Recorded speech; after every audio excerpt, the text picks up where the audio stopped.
decision that was very one-sided. The passion was back this time, to train and to fight for the desperate Duran. He completely dominated Moore through the early rounds, and then in the seventh he finished the job. But the game-inexperienced Moore hung on for two more terrible, unnecessary minutes in the eighth. New York Commission officials finally had to force Mexican referee Ernesto Magana to stop the slaughter. Referees, if not fighters, always recover from such beatings. Roberto Duran by TKO in 8 rounds. Howard Davis had a different kind of awakening in his fight with Greg Coverson, which also ended in the 8th. He fought with uncharacteristic aggressiveness and has never been more impressive. Unable to get a shot at the lightweight title, he set his sights on junior welterweight champion Aaron Pryor, whom he twice beat as an amateur. A renewed Howard Davis also by an 8th round TKO. Tommy Hearns, fighting for the first time since he injured his hand on Wilfred Benitez 7 months ago, tested himself on Murray Sutherland, a tough middleweight journeyman. Both Hearns' hands proved to be far too much for Sutherland. With this victory, which itself doesn't mean much, the junior middleweight champion began his campaign to challenge Marvin Hagler.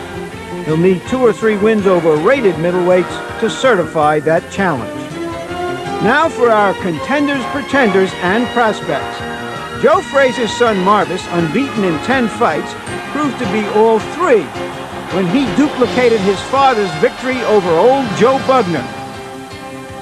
Marvis is a contender because he's signed to fight Larry Holmes, but the ratings suggest he's a pretender.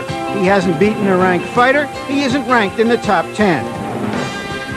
Another unbeaten young Philadelphian, middleweight James Shuler, 17-0, is a prospect who has been ranked 6th. With Marvin Hagler having cleaned up this division, the hustling Shuler may be the only true 160-pounder with a real chance against the champion. With Wilfredo Gomez moving up to featherweight, another heavy-handed little man, Jaime Garza, became a force to be reckoned with. His 36 KO in 38 fights over Bobby Berna in the 2nd round made him super bantamweight champion. But it was still Roberto Duran's month as he returned to Panama once again to a great hero's welcome. Because Roberto Duran had flown as high and sunk as low as a performer can, there can be no fight bigger personally for him. But there will be one that's bigger in financial terms when he meets Marvelous Marvin Hagler for the middleweight title in November.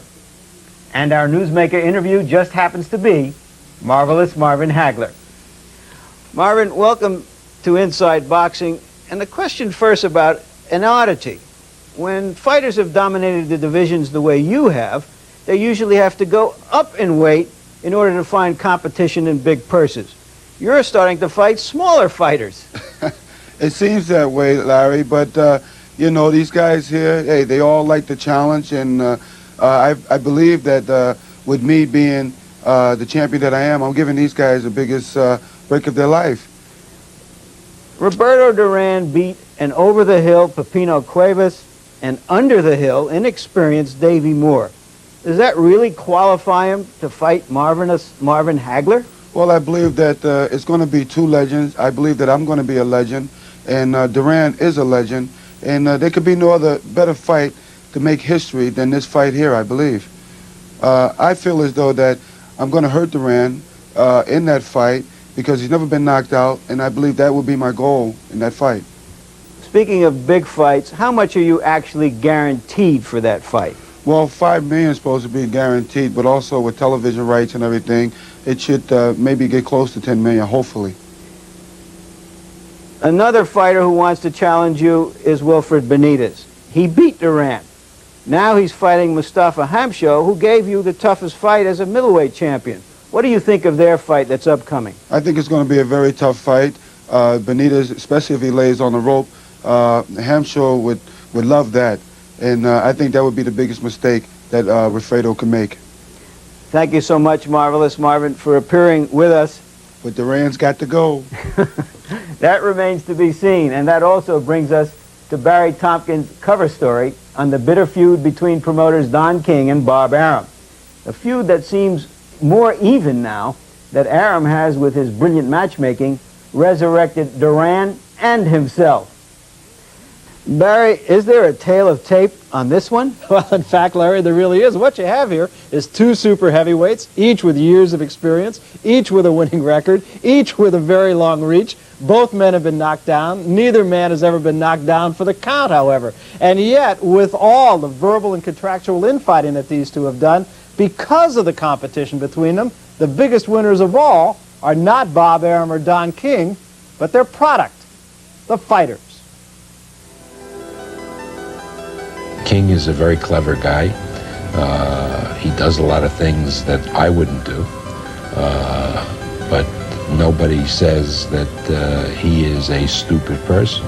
Quite the contrary, he's very clever. He's a young man that is white, Jewish, Harvard graduate, lawyer, and he would have he had the complexion to get the protection. He has everything going for him, but he destroys people. He destroys relationships. He's a pathological liar. He's untrustworthy and unreliable. King can do what he wants and go about what he wants. I don't want to comment really particularly on him. He can keep commenting on me. I really don't care. But I'm not going to keep fueling this type of dispute. So these things here is really what makes me feel good to be an American, because only in America could a Don King happen. Where else could a Don King come to even have the competition to be competing against a guy who has all the credentials that is acceptable by society? Remember the feudings of the neighboring Hatfields and McCoys? Well, the scene is a little bit different, Midtown Manhattan, but there are some comparisons to be made between the Misters King and Arum. One lives on 63rd Street, the other on 62nd, 1 block away. Like Gimbel's and Macy's, they sell the same wares, they just have different ways of doing it. Don King learned his trade on the streets of Cleveland, Ohio. Donald the Kid, as he was called, lived at 12309 Imperial Avenue. He used his experience as a numbers runner to open up his own illegal racket. Bob Arum lived in the Crown Heights section of Brooklyn. He was brought up in the conservative atmosphere of Orthodox Jewish traditions, a far cry from Cleveland. In 1967, Don King served 4 years for manslaughter after a fellow numbers racketeer was killed in a barroom brawl. But instead of wasting away in jail, King would spend his time in the prison library, reading everything from Shakespeare to Tolstoy. Because I made the time serve me rather than for me to serve the time. Shakespeare says, "Oh, the sweet uses of adversity, which ugly and venomous like the toad, yet wears a precious jewel in his ear." I found the jewel in adversity. Arum graduated from Harvard Law School and went on to work in Robert Kennedy's U.S. Attorney's Office. Today, these two men are the most powerful promoters in boxing. Don King claims Arum once worked for him as counsel. Arum viciously denies it. Whatever their differences, there is one common thread. They ascended to the top of their profession with the aid of another very big name in boxing.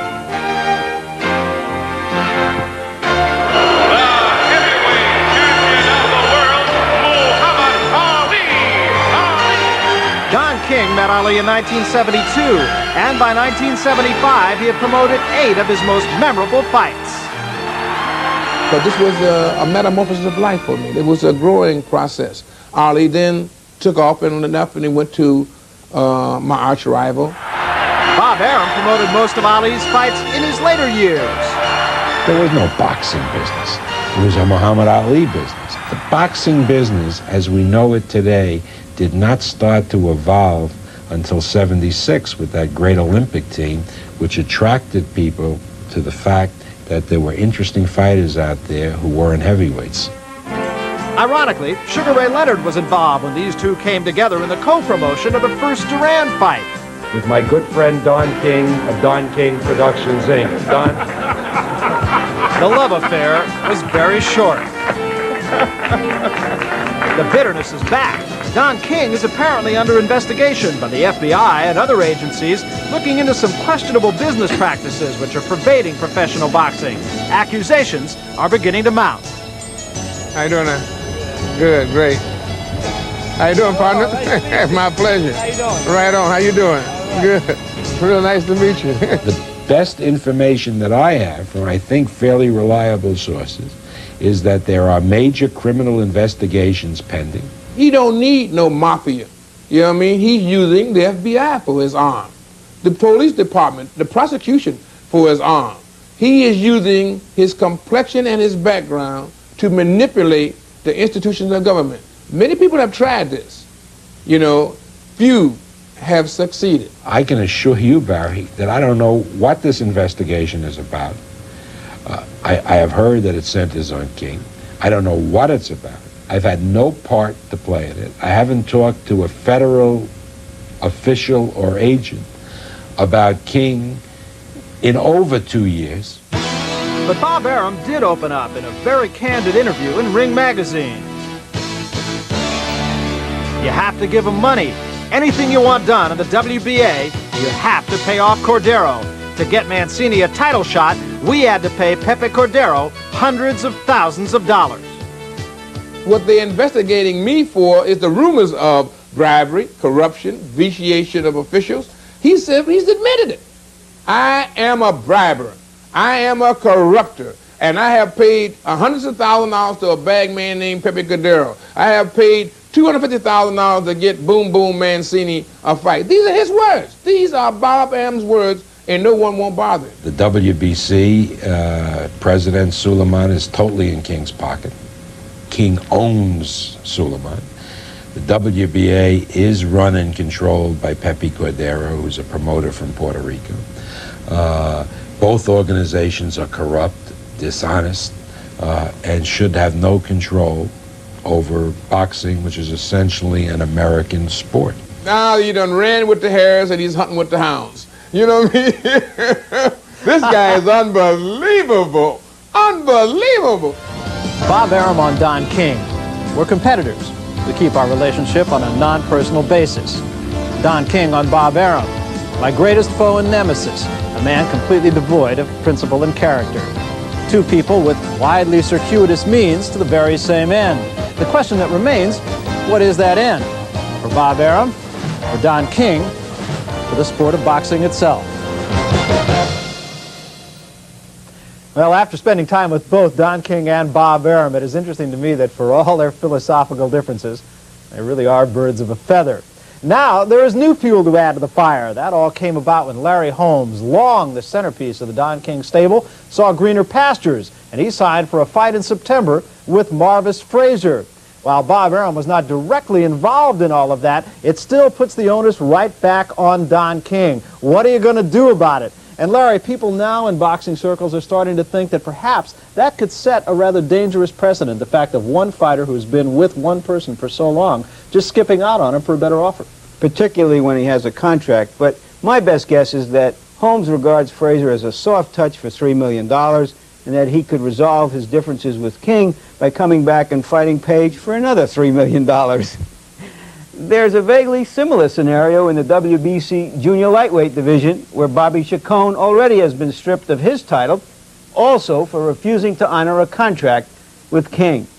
The real soft touch in all this apparently is a fellow from Providence, Rhode Island named Bob Andreoli, who follows in a rich tradition of rich men who would like to promote big fights. He lured Holmes and Chacon with enormous guarantees that guarantee him sizable losses. When a man is determined to lose his money, he's hard to stop. Money is the root of good and evil in boxing, but it's never been either for three-time Olympic champion Teofilo Stevenson. Sugar Ray Leonard went to Cuba to find out what makes him fight. In 1953, Fidel Castro and his forces arrived in the cradle of the revolution in Santiago, Cuba.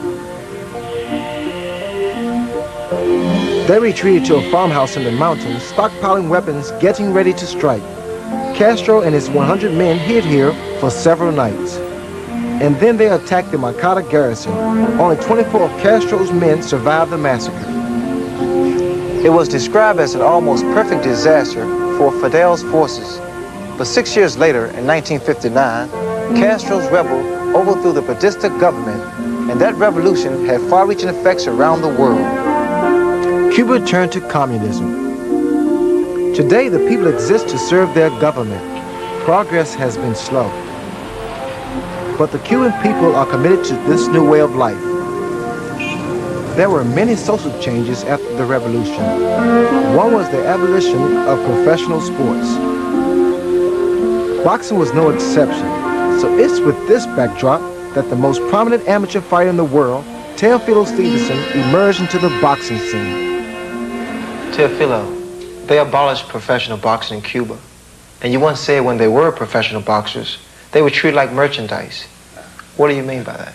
Those who were responsible for pro boxing were not concerned with the health or the intellectual development of the players. That's why I said they were like merchandise. For those reasons, Stevenson turned to Olympic competition. In 1980, he won his third consecutive gold medal in Moscow. Only Laszlo Papp has duplicated that feat.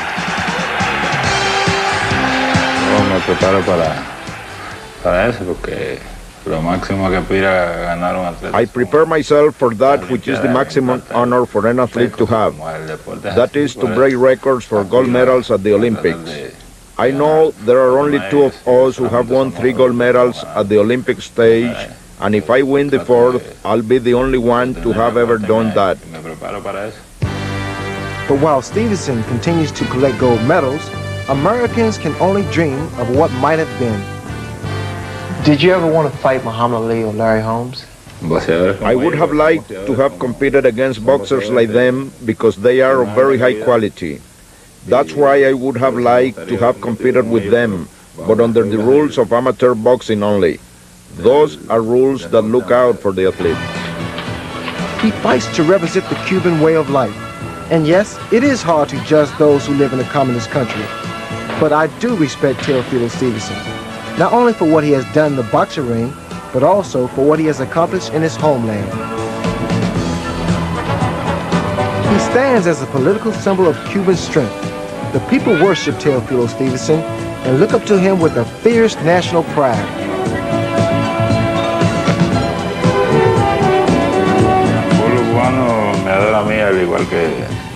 All the Cubans adore me like they adore all the other sportsmen. I am doing all of this for the country. Teofilo Stevenson will never be the professional heavyweight champion of the world, but if he should win that 4th Olympic gold medal next year, Cuba will explode with national pride. And for Teofilo Stevenson, no amount of money can buy that kind of gratitude. Ray, it's a long, long leap from being an amateur champion to being a professional champion, having to prove you can overcome adversity and real good fighters. When you saw Stevenson in Montreal, did he have the pure talent to compete with an Ali or a Holmes? Well, Larry, in '76, that was Stevenson's best year, and I was really impressed with him. And yes, I would qualify him as a candidate for the heavyweight crown if he had turned professional. With his height, his reach, his power, his speed, and also keep in mind, he defeated fighters that went on to become heavyweight champions, Michael Dokes and Big John Tate. Well, that's certainly the best news that the fighters he beats in Los Angeles will ever have. But we've got a whole year to preview Olympic boxing, and we've got a couple of good scraps coming up next month on our Fight Preview segment, so stick around. On Friday, July 15th, Michael Spinks will defend his light heavyweight title against Eddie Mustafa Muhammad. It's Spinks' first fight since he outboxed the menacing Dwight Braxton. Muhammad, a former champion himself, is a cautious counterpuncher with a quick, powerful right hand. That's why 84% of his victories have ended with knockouts. But Spinks stopped them in their first meeting and figures to end it again. On July 16th, Wilfred Benitez meets Mustafa Hamsho in a 12-round middleweight elimination fight.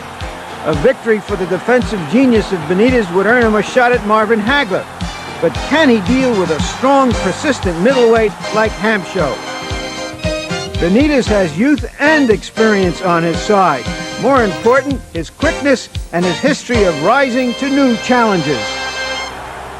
Now for some fearless and hopefully peerless forecasts on the upcoming fights. Ray, Marvin Hagler indicated before that he thought that Hampshire might prove to be too big and strong for Benitez. What are your views? I like Benitez, Larry. First of all, he's able to adapt to any style, but he may run into a little trouble because Hampshire doesn't have a style, so that could create problems. Well, I think this is a perfect fight for Benitez to prove to everyone, himself included, he can handle a bigger man. What about Spinks and Muhammad? Any way Muhammad can reverse their earlier fight? Well, Eddie Mustafa has a big mistake and a big habit that it's been costing him in the past. He starts late, he's slow, he gets lazy. He should pick up the tempo. Michael Spinks, I like him in the fight. Perhaps the people who are picking Hampshire are only kidding. But we aren't with Jimmy Jacobs' segment, You Must Be Kidding. This time, Jimmy has a historical oddity about another Olympic champion. Jimmy? Larry, this one is for all you boxing experts and authorities.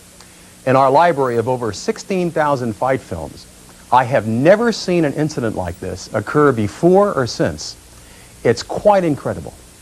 In 1951, two teenagers met for the New York Eastern Golden Glove Middleweight Championship. As you can see, it was far from a classic boxing match. But take a minute and imagine yourself as a fight manager at ringside, having to pick one of these two amateurs to become a potential champion of the world. Which one would you take? The boy in the white or the one in the black?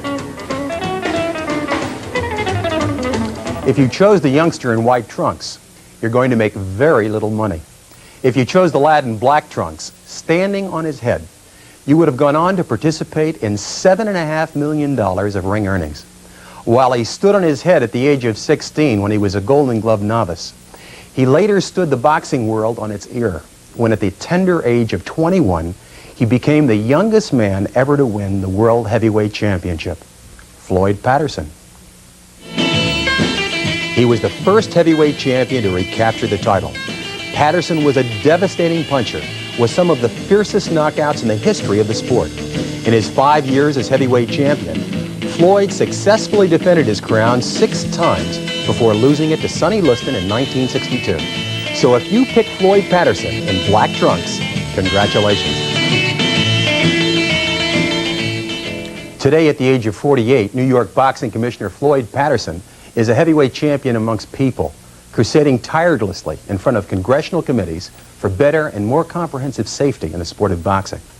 Jimmy, you've managed 2 fighters to championships, Edwin Rosario, Wilfred Benitez. If you had Marvis Frazier, would you expose him to Larry Holmes at this stage of his career, even for $1 million? Never, Larry, never. A fight for the World Heavyweight Championship could destroy the fighter. You'd pick up $1 million and you'd run. If the fighter was mine, I'd campaign him amongst young heavyweights, make $2 million, and then fight him for the heavyweight championship. Thanks, Jim. We come now to ringside updates, a walk on the seamy side of Boxing Street. Panama Lewis is the trainer, you may recall, who gave Aaron Pryor something special to drink during his great fight with Alexis Arguello. Nothing came of that, but New York has made Lewis responsible for the removal of padding from the gloves of lightweight Luis Resto after he administered a savage facial to Billy Collins. Resto, who has been suspended for at least a year, won the decision, but it has since been voided. Boxing has always had rogues like Panama Lewis, but when they endanger people's health and lives, they should be dealt with not as clever, colorful characters, but as outlaws. And New York has banned him for life.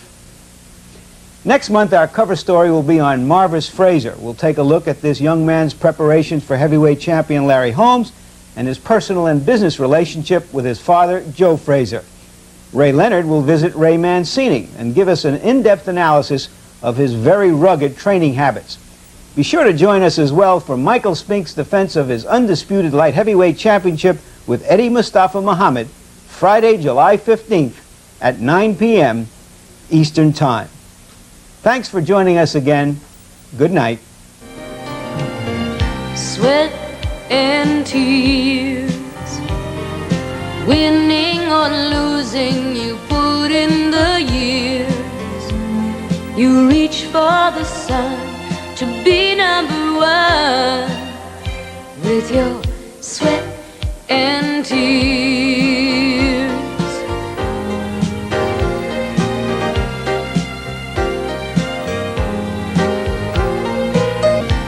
sweat and tears. Winning or losing, you put in the years. You reach for the sun.